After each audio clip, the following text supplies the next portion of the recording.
പറയുന്നത്. അങ്ങനെ ആന്റണിയും അഞ്ജനയും ചേർന്നുകൊണ്ട് തന്നെ സച്ചിയെ കള്ളക്കേസ് കുടുക്കിക്കൊണ്ട് തന്നെ ജയിലിലാക്കിയിരിക്കുകയാണല്ലോ.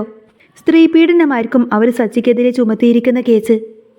അങ്ങനെ ഈച്ച പറഞ്ഞ ശ്രീകാന്ത് സ്റ്റേഷനിൽ പോയ സമയത്ത് തന്നെ വിവരങ്ങളെല്ലാം അറിയാണ്. വീട്ടിൽ വന്നതിന് ശേഷം ഈ ഒരു കാര്യം രേവതിയോട് പറയുന്ന സമയത്തിന് രേവതി ഒട്ടും തന്നെ അത് വിശ്വസിക്കുന്നില്ല കേട്ടോ.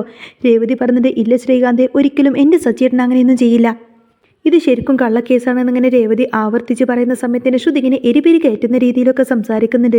അച്ഛമ്മക്കും അതുപോലെ അച്ഛനൊക്കെ ഭയങ്കര സങ്കടമാവുന്നുണ്ട് സച്ചിയുടെ കാര്യം അറിയുന്ന സമയത്ത്. എല്ലാവരും സങ്കടപ്പെട്ടിരിക്കുന്ന സമയത്തിന് ശ്രുതി പറഞ്ഞിട്ട്, സ്ത്രീ പീഡനമായത് കൊണ്ട് തന്നെ അവൻ ഇനി അതിൽ നിന്ന് മൂരിപ്പോരാൻ കുറച്ച് പാടായിരിക്കും.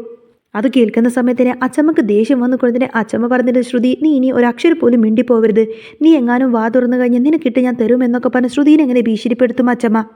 എങ്ങനെയെങ്കിലും സച്ചിയെ രക്ഷപ്പെടുത്തണമല്ലോ എന്നിങ്ങനെ അച്ചമ്മ ചിന്തിക്കുന്ന സമയത്തിന് വർഷ പറഞ്ഞിട്ട്, എൻ്റെ പരിചയത്തിലൊരു വക്കീലുണ്ട്, ആ വക്കീലിന് ഞാൻ ഇപ്പം തന്നെ ഏർപ്പാട് ചെയ്യാം, എന്താ വേണ്ടതെന്ന് വെച്ചാൽ ചെയ്യാമെന്നൊക്കെ പറയും. അങ്ങനെ വർഷ ആ ഒരു വക്കീലിനെ വിളിച്ച് സംസാരിക്കുന്നുണ്ട്. എന്നിട്ട് വക്കീലിനെ കൂട്ടിക്കൊണ്ട് തന്നെ സച്ചിയെ പുറത്തിറക്കാൻ വേണ്ടിയിട്ട് സ്റ്റേഷനിലേക്ക് ചെല്ലുകയാണ്. അങ്ങനെ സ്റ്റേഷനിൽ ചെന്ന് സംസാരിക്കുന്ന സമയത്താണെങ്കിൽ പോലീസുകാരാണെങ്കിൽ സച്ചിയെ ഒരിക്കലും വിട്ടുതരില്ല എന്ന രീതിയിലായിരിക്കട്ടെ സംസാരിക്കുന്നത്. ജാമ്യം പോലും അനുവദിക്കില്ല എന്നിങ്ങനെ പോലീസുകാർ പറയുന്ന സമയത്തിന് വക്കീലിന് പിന്നെ എന്ത് ചെയ്യണമെന്നറിയില്ല. വക്കീലിങ്ങനെ വർഷയോട് പറയുന്നത്, വർഷയെ സ്ത്രീ പീഡനമായതുകൊണ്ട് തന്നെ കേസ് ചുമത്താൻ സാധ്യതയുണ്ട്, അതുകൊണ്ട് തന്നെ സച്ചിയെ പുറത്തിറക്കാമെന്ന് പറഞ്ഞാൽ അത് കുറച്ച് റിസ്ക്കുള്ള കാര്യമാണ് വർഷേ, ഞാൻ ഏതായാലും തൽക്കാലം പോവട്ടെ എന്നൊക്കെ പറഞ്ഞ് വക്കീൽ അവിടെ നിന്നങ്ങ് പോകുന്നതോടുകൂടി തന്നെ വർഷ ആകെ നിരാശയിലായിരിക്കും. കാരണം ഈ ഒരു വിവരം ഇനി എങ്ങനെ വീട്ടുകാരോട് പറയും, വീട്ടുകാരോട് പറഞ്ഞാൽ പിന്നെ അച്ചമ്മയും രേവതിയും ഇനിയും സങ്കടപ്പെടില്ലേ എന്നൊക്കെ ചിന്തിച്ചു കൊണ്ട് തന്നെ ആകെ ടെൻഷനോടെ നിൽക്കുമായിരിക്കും വർഷ. അച്ചമ്മ ഇതേ സമയത്ത് തന്നെ സച്ചിയുടെ ഭാഗം പിടിച്ച് സംസാരിക്കുന്നത്, എൻ്റെ സച്ചി, ഞാൻ വളർത്തിയ എൻ്റെ മോൻ ഒരിക്കലും ഒരു സ്ത്രീയോടും ഇങ്ങനെയൊന്നും ഒരിക്കലും ചെയ്യില്ല, കാരണം അവനെ വളർത്തിയത് ഞാനാണ്, ഇത് കള്ളക്കേസ് തന്നെയായിരിക്കും, ഇനി ആരൊക്കെ തന്നെ എന്തൊക്കെ തന്നെ പറഞ്ഞാലും ഈ കേസ് ഞാൻ തെളിയിക്കുക തന്നെ ചെയ്യുമെന്നൊക്കെ പറഞ്ഞ് അച്ചമ്മയായിരിക്കട്ടെ മുന്നിട്ടിറങ്ങുന്നത്. അച്ചമ്മ ഏതായാലും രണ്ടും കൽപ്പിച്ചുകൊണ്ടായിരിക്കും ശ്രീകാന്തിനോട് ചോദിക്കുന്നത്, ശ്രീകാന്തെ അങ്ങനെ സച്ചിക്കെതിരായിട്ട് ആരാടാ കേസ് പറഞ്ഞത്, ആരാടാ ആ സ്ത്രീ എന്ന് ചോദിക്കുന്ന സമയത്തന്നെ ശ്രീകാന്ത് അറിയുന്നത് പോലെ പറയുന്നുണ്ട്. അതച്ചമ്മ സ്റ്റേഷനിൽ പോയി ചോദിച്ചപ്പോൾ ഏതോ ആന്റണിക്ക് കൂടെയുള്ളൊരു അഞ്ജന എന്നാ പറഞ്ഞത് ആ സ്ത്രീയുടെ പേര്. എവിടെയാടാ പെണ്ണിൻ്റെ വീട് എന്ന് ചോദിക്കുന്ന സമയത്തിന് ശ്രീകാന്ത് ആ ഒരു പെണ്ണിൻ്റെ ലൊക്കേഷനൊക്കെ പറഞ്ഞു കൊടുക്കും. കാരണം ശ്രീകാന്തും ഈ കൂടി പോലീസുകാരോട് അന്വേഷിക്കാൻ പോയ സമയത്ത് തന്നെ ആ സ്ത്രീയുടെ പറ്റിയിട്ടുള്ള ഡീറ്റെയിൽസ് എല്ലാം തന്നെ അവരോട് പറഞ്ഞു കൊടുത്തിരുന്നു. അച്ചമ്മ പറഞ്ഞിട്ട്, എൻ്റെ സച്ചിമോൻ ഏതായാലും അവളോട് അങ്ങനെയൊന്നും ചെയ്യാൻ സാധ്യതയില്ല, ഏതായാലും ഞാൻ അവളെ പോയിട്ട് കാണും, എന്നിട്ട് അവളെ കൊണ്ടെൻ്റെ സത്യങ്ങളെല്ലാം തന്നെ ഞാൻ പറയിപ്പിക്കും. മോളെ രേവതി, നീ ഇനി ഏതായാലും സച്ചിയുടെ കാര്യം ആലോചിച്ചുകൊണ്ട് വിഷമിക്കേണ്ട, ഞാൻ ഇങ്ങോട്ടേക്ക് തിരിച്ചു വരുന്നുണ്ടെങ്കിൽ എൻ്റെ കൂടെ സച്ചി ഉണ്ടാവും, ഇത് എൻ്റെ മോൾക്ക് അച്ചമ്മ തരുന്ന വാക്കാണെന്നൊക്കെ പറഞ്ഞുകൊണ്ട് രേവതിക്ക് വാക്ക് കൊടുത്തുകൊണ്ടായിരിക്കട്ടോ അച്ചമ്മ അവിടെ നിന്ന് പോകുന്നത്. അച്ചമ്മയുടെ കൂടെ തന്നെ വർഷയും ശ്രീകാന്തൊക്കെ കൂട്ടിനുണ്ടാവും. ഭയങ്കര ദേഷ്യത്തിലായിരിക്കട്ടെ അച്ചമ്മ പോകുന്നത്. നേരെ അഞ്ജനയുടെ വീട്ടിലേക്കായിരിക്കും. ദേഷ്യത്തിൽ ചെന്നിട്ട് ഇങ്ങനെ കോളിംഗ് ബെല്ലടിക്കുകയാണ്. കുറേ നേരം ബെല്ലടിക്കുന്ന സമയത്ത് തന്നെ ആരും ഡോറ് തുറക്കുന്നില്ല. അച്ചമ്മക്ക് അങ്ങ് ദേഷ്യം വന്നുകൊണ്ട് തന്നെ ആ ഒരു വാതിലങ്ങ് ചവിട്ടി പൊളിക്കുകയാണ്. ഈ സമയത്ത് അഞ്ജനാണെങ്കിൽ വീടിനകത്ത് ഇങ്ങനെ പാട്ടൊക്കെ വെച്ചിട്ട് നല്ല സൗണ്ടിൽ പാട്ടൊക്കെ വെച്ചിട്ട് ഇങ്ങനെ ഡാൻസ് കളിച്ചുകൊണ്ടിരിക്കുകയാണ്. അഞ്ജനെ കാണുന്ന സമയത്തിന് അച്ചമ്മക്ക് ഭയങ്കര അങ്ങ് ദേഷ്യം വരുവാണ്. എന്നിട്ട് എടി അഞ്ജനയെന്ന് ഇങ്ങനെ ഉറക്കെ വിളിക്കുന്നതോടുകൂടി തന്നെ അഞ്ജന പേടിച്ചിട്ടങ്ങ് ചാടി എഴുന്നേൽക്കും. അഞ്ജനക്ക് അച്ചമ്മയെ മനസ്സിലാവുന്നില്ല. അതുകൊണ്ട് ആരാ എന്താന്നൊക്കെ ചോദിക്കുന്ന സമയത്തന്നെ അച്ചമ്മ ചോദിക്കുന്നുണ്ട്, എടി നീ അല്ലേ അഞ്ജന എന്ന് ചോദിക്കുന്ന സമയത്തന്നെ അതേന്ന് പറയും. അച്ചമ്മ ചോദിക്കുന്നുണ്ട്, നീ അഞ്ജനയല്ലേ, നീ ഇപ്പം തന്നെ ഞങ്ങളുടെ കൂടെ വരണമെന്ന് പറയുന്ന സമയത്തിന് അഞ്ജന ചോദിക്കുന്നത്, ഞാനെന്തിനാ നിങ്ങളുടെ കൂടെ വരുന്നത്, നിങ്ങളൊക്കെ ആരാ, എന്താ എന്നെ അന്വേഷിച്ച് വന്നത് എന്നൊക്കെ ചോദിക്കുന്ന സമയത്തിന് അഞ്ജന ആകെ പേടിച്ചിട്ടുണ്ടാവും കേട്ടോ. ആ സമയത്തിന് അച്ചമ്മ ചോദിക്കുന്നുണ്ട്, അല്ലടി നിന്റെ കയ്യിൽ എവിടെ ബാൻഡേജ്, നിന്റെ തലയ്ക്ക് എവിടെ കെട്ട്, എവിടെയടി നിനക്ക് പറ്റിയ പരിക്കൊക്കെ, എൻ്റെ മോൻ നിന്നെ തല്ലി ചതച്ചു എന്നൊക്കെയല്ലേ നീ പോലീസിൽ പരാതി കൊടുത്തിരിക്കുന്നത്, എവിടെയടി നിന്റെ ദേഹത്ത് ഒരു പാടെങ്കിലും കാണിച്ചു താടിയെന്നൊക്കെ ഇങ്ങനെ പറയുന്നത് കേൾക്കുന്ന സമയത്തായിരിക്കട്ടോ അഞ്ജനക്ക് കാര്യം മനസ്സിലാവുന്നത്. അഞ്ജനക്ക് ആകെ പേടിയാവണം. അച്ചമ്മ പറഞ്ഞത്, ദേ മര്യാദക്ക് നീ സത്യം പറഞ്ഞോളണം, സത്യം പറയുന്നതാണ് നിനക്ക് നല്ലത്, അല്ലെങ്കിൽ പിന്നെ ശരിക്കും നിന്റെ കയ്യും കാലും തലയൊക്കെ ഞാനങ്ങ് തല്ലി ഒടിക്കും. ഇനിയിപ്പോൾ ഞാൻ ഒടിച്ചാലും ഞങ്ങൾക്ക് കേസ് വരാനൊന്നും പോകുന്നില്ല, കാരണം മെഡിക്കൽ റിപ്പോർട്ട് അനുസരിച്ച് നിന്റെ കയ്യും കാലൊക്കെ ഒടിഞ്ഞു എന്നല്ലേ, അതുകൊണ്ട് നീ ഇനി സത്യം തുറന്നു പറഞ്ഞില്ലെങ്കിൽ ഇതൊക്കെ ഞാനങ്ങ് തല്ലി ഒടിക്കുമെന്നൊക്കെ പറഞ്ഞ് അച്ഛമ്മങ്ങ് ഭീഷണിപ്പെടുത്തുകയാണ് അഞ്ജനയെ. ഏതായാലും എൻ്റെ മോൻ സച്ചി ജയിലിലല്ലേ, നിന്നെ തല്ലി ചതച്ചു എന്നൊക്കെ പറഞ്ഞിട്ട് ഇനിയിപ്പോൾ ഞങ്ങളായിട്ട് അതങ്ങ് തീർത്ത് തന്നോളാം. എടി നിനക്കൊരു കുഴപ്പമില്ലടി, എന്തിനാടി എൻ്റെ മോനെ പറ്റിയിട്ട് ഇങ്ങനെ കള്ളപ്പരാതി പറഞ്ഞത്, പാവം എൻ്റെ മോൻ അവിടെ ആകെ സങ്കടപ്പെട്ട് ജയിലിൽ കിടക്കുവാണ്, നീ ആണെങ്കിൽ ഇവിടെ ഒരു കുഴപ്പമില്ലാത്ത ടി വി കണ്ട് ഡാൻസും കളിച്ചുകൊണ്ട് കിടക്കുന്നു, സത്യം പറയടി എന്താ സംഭവിച്ചത്, മര്യാദക്ക് സത്യം പറഞ്ഞോ, അല്ലെങ്കിൽ ഇപ്പം നിൻ്റെ കയ്യും കാലൊക്കെ ഞാൻ തല്ലി ഒടിക്കും. അച്ചമ്മയുടെ വാക്കെല്ലാം കേൾക്കുന്ന സമയത്തിന് അഞ്ജന ആകെ പേടിച്ചു പോവാണ്. കരഞ്ഞുകൊണ്ട് തന്നെ അച്ചമ്മയോട് പറഞ്ഞിട്ട്, അയ്യോ എന്നെയൊന്നും ചെയ്യല്ലേ, അത് പിന്നെ ആൻ്റണി പറഞ്ഞതുകൊണ്ട് മാത്രമാണ്, ആൻ്റണിക്ക് വേണ്ടിയിട്ടാണ് ഞാൻ ഇങ്ങനെയൊക്കെ ചെയ്തത്.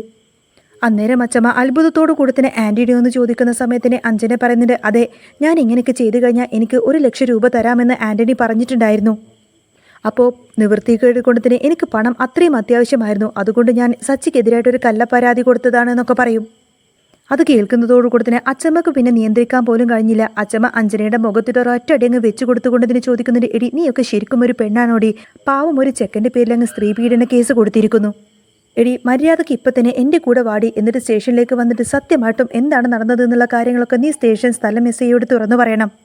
അച്ചമ്മയുടെ ഭീഷണിക്ക് വഴങ്ങിക്കൊടുത്തിന് ആകെ പേടിച്ചിട്ടുണ്ടോ അഞ്ജന പറയുന്നുണ്ട്, അയ്യോ ഞാൻ വരാം, എന്താന്ന് വെച്ചാൽ പറയാം, എന്നെ വെറുതെ വിടണം എന്ന് പറയുന്ന സമയത്തിന് അച്ചമ്മ പറയുന്നുണ്ട്, തൽക്കാലം നീ എൻ്റെ കൂടെ വായോ, എന്നിട്ട് സത്യമൊക്കെ നീ തുറന്നു പറയുകയാണെങ്കിൽ ഞങ്ങൾ നിന്നെ ഒന്നും ചെയ്യില്ല.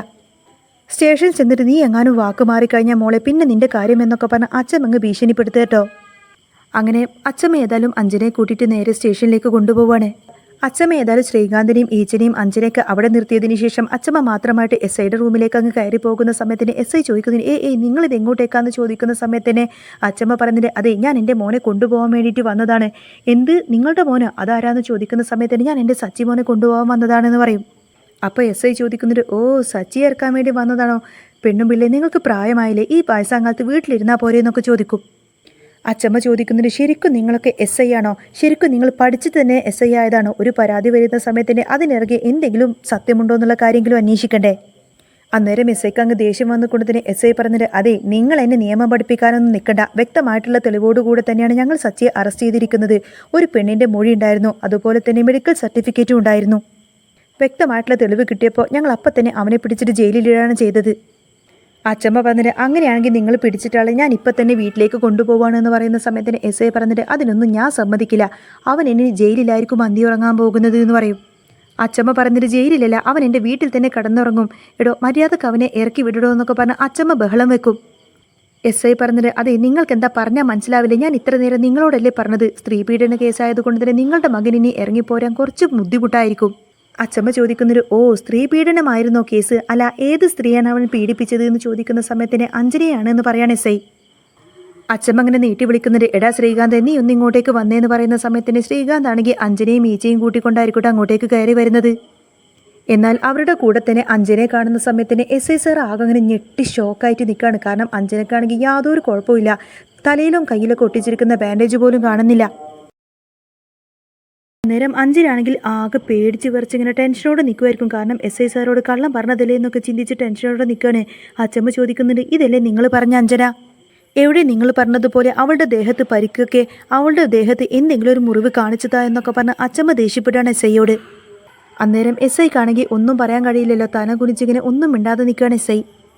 അച്ചമ്മ ചോദിക്കുന്നുണ്ട്, ഇപ്പം നിങ്ങൾക്ക് മനസ്സിലായല്ലോ ഇതൊരു കള്ളക്കേസാണെന്ന്. ഒരു പെണ്ണൊരു പരാതി തന്നാൽ നിങ്ങൾക്ക് എന്താ അതിനെ പറ്റിയിട്ട് കുറച്ചെങ്കിലും അന്വേഷിക്കാൻ മേലേ?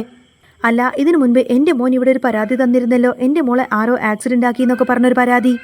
അതൊന്നും അന്വേഷിക്കാൻ പോലും നിങ്ങൾക്ക് പറ്റിയില്ല. പക്ഷേ ആരോ ഒരു കള്ള പരാതി തന്നപ്പോഴേക്കും അപ്പോഴത്തന്നെ നിങ്ങൾ എൻ്റെ മോനെ പിടിച്ച് ജയിലിലിട്ടു. എടാ എന്തായി നോക്കി നിൽക്കുന്നത്, മര്യാദക്ക് അവനെ തുറന്നു വിടടോ എന്നിങ്ങനെ അച്ചമ്മ പറയുന്ന സമയത്തിന് എസ് ഐക്ക് ആകെ പേടിയാവാണ്. എന്നിട്ട് കോൺസ്റ്റബിളിനോട് പറയുന്നത്, എടോ അവനെ തുറന്നു വിടടോ എന്ന് പറയും. തുറന്നു വിടാൻ പറയുന്ന സമയത്തിന് അച്ചമ്മ പറഞ്ഞിട്ട്, അതെ വെറുതെ എൻ്റെ മോനെ അങ്ങ് തുറന്നു വിട്ടാൽ മാത്രം പോരാ, ഇങ്ങനെ കള്ള പരാതി തന്ന ഇവൾക്കെതിരെയും അതുപോലെ തന്നെ ആൻ്റണിക്കെതിരെയും ഒരു കേസ് എടുക്കണം. അവൻക്കെതിരെ ഒരു പരാതി കൊടുക്കാൻ വേണ്ടി കൂടി തന്നെയാണ് ഞാൻ വന്നത് എന്നൊക്കെ പറയാട്ടോ അച്ചമ്മ. എസ് ഐ പറഞ്ഞിട്ട്, അതൊക്കെ ഞങ്ങൾ ചെയ്തോളാം എന്നൊക്കെ പറഞ്ഞ് നേരെ അഞ്ജനയുടെ അടുത്തേക്ക് വന്നുകൊണ്ട് തന്നെ അഞ്ജനയോട് ദേഷ്യപ്പെടുന്നുണ്ട്, എടി നീ ആ ആൻ്റണിക്ക് വേണ്ടിയിട്ട് കള്ള പരാതി തന്നുവല്ലേ എടി, പോലീസുകാരെയൊക്കെ നീ എന്താ മണ്ടന്മാരാക്കാമെന്ന് വിചാരിച്ചോ? ഏത് മെഡിക്കൽ ഓഫീസറാടി നിനക്കിങ്ങനെ കള്ള സർട്ടിഫിക്കറ്റൊക്കെ ഉണ്ടാക്കി തന്നത്? അയാളെ ഞാൻ പിടികൂടുന്നുണ്ട്, ഇങ്ങോട്ടേക്ക് വാടി എന്നൊക്കെ പറഞ്ഞ് അഞ്ജലി നേരെ സെല്ലിലേക്ക് കൊണ്ടുപോവാണ്. അതിനുശേഷം ആൻ്റണിയും അങ്ങോട്ടേക്ക് കൂട്ടിക്കൊണ്ടുവരാൻ വേണ്ടിയിട്ട് കുറച്ച് പോലീസുകാരെ ഏൽപ്പിക്കുന്നുണ്ട് കേട്ടോ എസ് ഐ. അങ്ങനെ സച്ചിനെ റിലീസ് ചെയ്തിട്ട് അങ്ങോട്ടേക്ക് വരുന്നത് കാണുന്ന സമയത്തിന് അച്ചമ്മക്ക് സങ്കടം വരികയാണ്. അച്ചമ്മ ഓടി ചെന്നിട്ട് ഇങ്ങനെ സച്ചിയെ കെട്ടിപ്പിടിച്ച് കരയുന്ന സമയത്തിന് സച്ചിയും അച്ചമ്മയും ഇങ്ങനെ കെട്ടിപ്പിടിച്ച് കരയും.